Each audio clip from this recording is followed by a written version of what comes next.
Hi යාළුවනේ කොහොමද ඉතින් ඔයාලට මං හිතනවා ඔයාලා සතුටින් පරිස්සමින් ඇති කියලා. ඔන්න ඉතින් අද ගෙනල්ලා තියෙන්නේ රසම රස ඉස්සෝ බැඳුමක් හදාගන්නේ කොහොමද කියලා.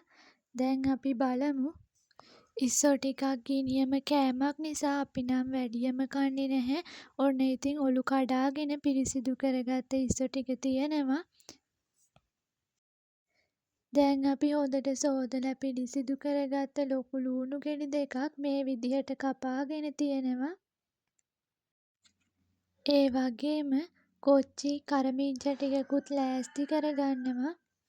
තව යාළුවනේ අපි හතු ටිකකුත් පොඩියට කඩාගෙන ලෑස්ති කරගත්තා. දැන් අපි තාච්චියක් රිපෙන් තියාගෙන ඒක රත් වෙද්දී ඔන්න පොල් තෙල් ටික දාගන්නවා. දැන් අපි තෙල් ටික හොඳට රත් වුණාම ඉස්සෝ ටික වගේම හතු ටිකත් එකතු කරගන්නවා. මේවා ටිකක් ගිනියම් කෑම වුණත් මෙහෙම හදාගත්තාම හරිම රසයි. ඉතින් අපි නම් ගොඩක් වෙලාවට මේ විදිහට තමයි හදාගන්නේ.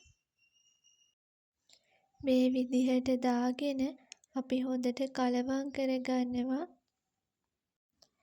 එතකොට ඉස්සෝ වගේම හතු ටිකත් ගානට වැදගන්න පුළුවන්.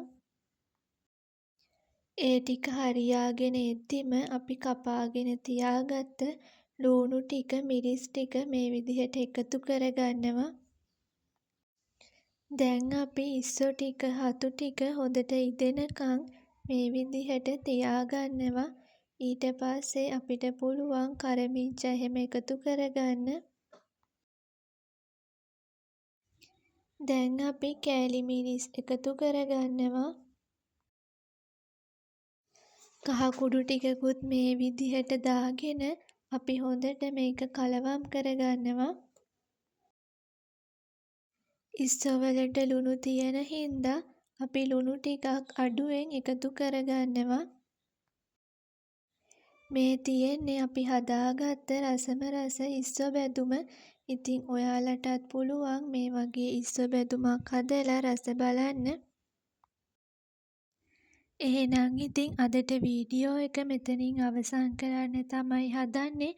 ආයෙත් දවසක රසම රස කෑමකින් ඔයාලා හමුවට එනකන් ඔයාලා හැමෝටම සුබ දවසක්.